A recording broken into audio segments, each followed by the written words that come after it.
અંકલેશ્વર જીઆઈડીસીમાંથી એક ગોડાઉનમાંથી 19.23 લાખના ઇંગ્લિશ દારૂનો જથ્થો ભરૂચ એલસીબી પોલીસે ઝડપી પાડ્યો હતો। અંકલેશ્વર ઔદ્યોગિક વસાહતમાં બુટલેગરોએ દારૂના વેપલા માટે ગોડાઉન ભાડે રાખતા હોવાના અનેક કિસ્સાઓ સામે આવી રહ્યા છે। બુટલેગરો ગોડાઉન ભાડે રાખીને ઇંગ્લિશ દારૂની હેરાફેરી માટે ઉપયોગ કરી રહ્યા છે।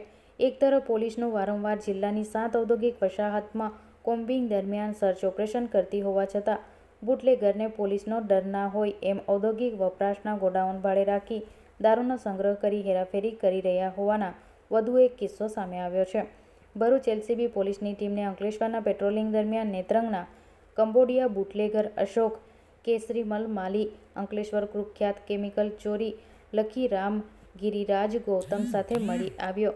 ઇંગ્લિશ દારૂનો મોટો જથ્થો મંગાવી અંકલેશ્વર જીઆઈડીસીમાં ક્રિસ્ટલ ચોકડી પાસે આવેલા પ્લોટ નંબર 4504 ખાતે ગોડાઉનમાં કટિંગ કરી રહ્યા હોવાની માહિતી મળી હતી। જે માહિતીના આધારે એલસીબી પોલીસ ગોડાઉનમાં દરોડા પાડતા વિપુલ માત્રામાં ગોડાઉનમાં ઇંગ્લિશ દારૂનો જથ્થો એકત્ર કર્યો હતો અને એક આઈસર ટેમ્પા વડે કટિંગ કરાઈ રહ્યું હતું।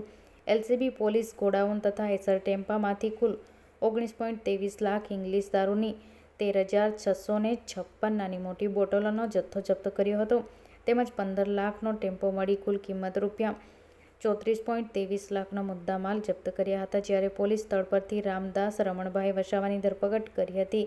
જ્યારે કુખ્યાત નેત્રંગના બુટલેગર અશોક કેસરી મલમાલની અને કુખ્યાત કેમિકલ ચોર લખી રામ ગિરિરાજ ગૌતમને વોન્ટેડ જાહેર કર્યા હતા તેમજ તમામ વિરુદ્ધ જીઆઈડીસી પોલીસ મથકમાં ફરિયાદ નોંધાવી હતી। જીઆઈડીસી પોલીસે ગુનો નોંધી વધુ તપાસ હાથ ધરી છે।